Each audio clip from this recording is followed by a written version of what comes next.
వీరు పుట్టపర్తి మమత గారు 3 డేస్ క్రితం మన దగ్గరికి వచ్చారు.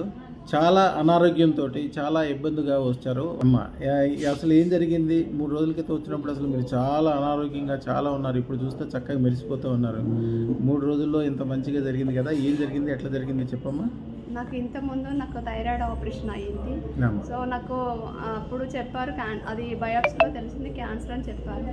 మళ్ళీ మేము డాక్టర్ని కన్సల్ట్ అయ్యాము. ఇప్పుడు మీకు ఆపరేషన్ ఏం అవసరం లేదు, మెడిసిన్తో తగ్గిపోతుందని చెప్పారు. ఇప్పుడు నేను హ్యాపీగా ఫీల్ అవుతున్నాను. ఈ 3 రోజుల్లోనే మీకు ఏమీ లేదని అన్ని రిజల్ట్స్ తెలిసిపోయినాయి. చక్కగా అన్ని మంచి జరుగుతున్నట్టు మీ కళ్ళలో కూడా నా నెగిటివ్ ఎనర్జీ అంతా వెళ్ళిపోయింది. నాకు అమ్మవారి రూపంలో వచ్చి నాకు ఒక బొట్టు పెట్టి నెగిటివ్ ఎనర్జీని తొలగించారు. నేను యాక్చువల్గా వీరికి ఇచ్చింది భద్రకాళి మంత్రం, చాలా చాలా పవర్ఫుల్ మంత్రము. వీరికి భద్రకాళి మంత్రం కూడా బై హార్డ్ అయిపోయింది. 1008 టైమ్స్ చదువుకోమని చెప్పారు. నేను 3 డేస్ అలానే చేశాను.